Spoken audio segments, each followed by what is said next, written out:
আসসালামু আলাইকুম রহমতুল্লাহ। DS home YouTube চ্যানেলের পক্ষ থেকে আমি আপনাদের সকলকে জানাই আন্তরিক মোবারকবাদ।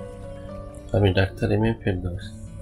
প্রতিদিনের মতো আজ চলে আসলাম আপনাদের মাঝে নতুন একটি বিষয় নিয়ে, নতুন একটি ভিডিও নিয়ে। আজকে আলোচনা করব একটি বিষয় নিয়ে, যে বিষয়টির নাম হচ্ছে, যে বিষয়টি আমাদের ম্যাক্সিমাম মানুষের মধ্যেই দেখা যায়, যেটি হচ্ছে নাকের পলিপাস। এই পলিপাসের জন্য আজকে একটি মাত্র জার্মানি ওষুধ নিয়ে এসেছি, যে ওষুধটি ব্যবহার করলে আপনার পলিপাস নির্মূল হয়ে যাবে ইনশাল্লাহ। পলিপাস বেশ কিছু কিছু কারণ আছে হওয়ার। ধুলাবালির কারণে হতে পারে, এরপরে অ্যালার্জির কারণে হতে পারে।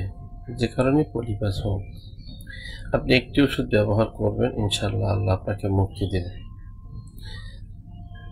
পলিপাসের কারণে নাক বন্ধ হয়ে যায়, নাক আটকে যায়, নাক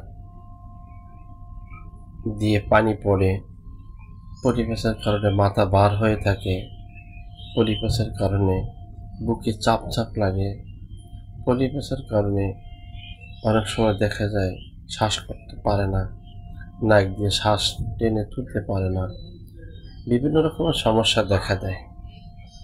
তো আজকে আমি এই পলিপাস যাতে না থাকে এর জন্য জার্মানি একটি হোমিও ওষুধ নিয়ে এসেছি, যে ওষুধটি ব্যবহার করলে নিশ্চিত ইনশাল্লাহ আপনি পলিপাস থেকে মুক্তি পাবেন। পলিপাসটি যদি আপনার নাকে থাকে তাহলে নাক বন্ধ হয়ে যাবে, নাক আটকে যাবে, শ্বাস নিতে পারবে না, শ্বাস নিতে কষ্ট হবে, মাথা বার হয়ে থাকবে, সর্দি লেগেই থাকবে, 12 মাস সর্দি লেগে থাকবে, এরকম কিছু লক্ষণ দেখা যায়। তো ওষুধটির নাম হচ্ছে লেমনা মাইনার।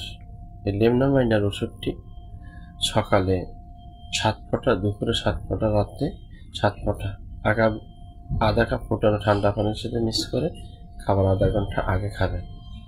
এভাবে যদি ওষুধটি আপনি রীতিমতো খান তাহলে আপনার পলিপাস থাকবে না, ইনশাল্লাহ ভালো হয়ে যাবে।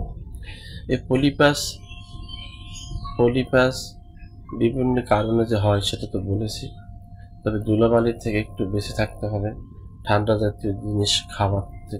জাতীয় খাবার থেকে বেঁচে থাকতে হবে, ঠান্ডা কম লাগাইতে হবে, এবং যেখানে বসবাস করেন জায়গাটা যাতে ছেঁচেতে না হয়, জায়গাটা যাতে শুকনো হয়, এদিকে খেয়াল রাখতে হবে, এবং ফ্রিজের খাবারটা এড়িয়ে চলতে হবে। তো ওষুধটির নাম বলছি লেমনা মাইনার। এই লেমনা মাইনার ওষুধটি 5 থেকে 7 ফোঁটা করে ডেলি 3 বার খাওয়ার আধা ঘন্টা আগে খাবেন।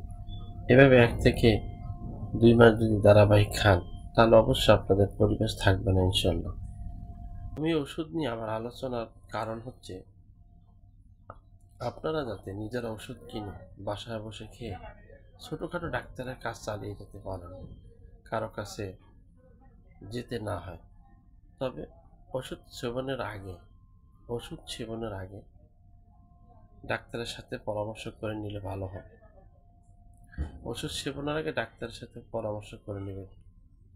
তাহলে যদি ডাক্তার মনে করে যে না, এর সাথে আরও একটি ওষুধ দেওয়া যায়, সে ওষুধটা ডাক্তার আপনাকে দেবে।